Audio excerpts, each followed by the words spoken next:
Okay, so you're thinking about following the bird south over the horizon to a land you believe is there. But it could take 15, maybe even 30 days of sailing to get to.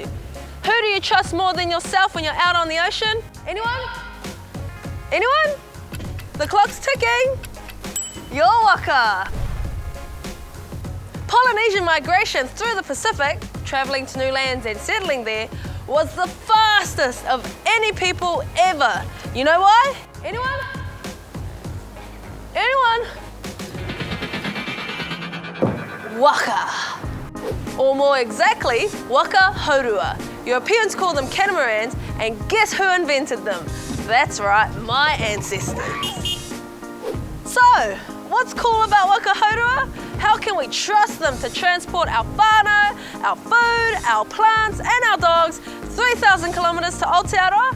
I got 6 reasons. Firstly, they have a wide beam. That means they're stable. It's an awesome platform for a sail. A single hold waka with a sail, wonk, just flips over out in the big sea. Unless you've got a massive ass keel. 2, it's got a shallow draft. That means that it doesn't go down into the water very far. So we can sail our waka haurua over coral reefs onto the beach, load it up, then take off again.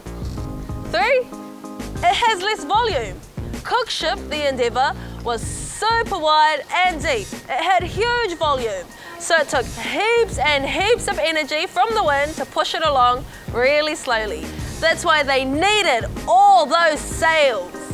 A waka haurua has 2 holes with way less volume. That means less to push along and less resistance through the water. Way more efficient. You need less sails and can go much faster.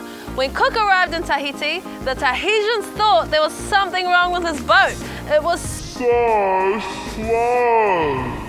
Cook and his fellows watched the Tahitians sailing rings around them on their waka haurua and said, "By Jove, those natives are sailing exceedingly fast. Pass the telescope."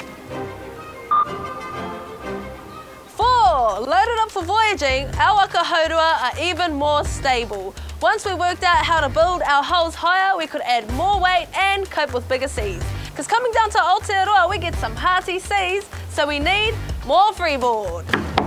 5, this stable platform means our navigators can feel the swells better. Swells are a super important way to keep direction. This waka is a modern interpretation of the traditional design. The sails are made from modern cloth, but the ancient voyaging waka had sails made from leaves. They were strong though, woven to handle big winds. So 6 is having strong sails that open up from the bottom like a V. Since they catch the wind higher up, we got more room on the platform. We can dance, we can have a fire, we can see the weather easier. We have 6 reasons to trust our waka, and we can see land. There it is, over there, Aotearoa, just like Cooper and Maui said. Is that a moa? That's the biggest blinking chicken I've ever seen.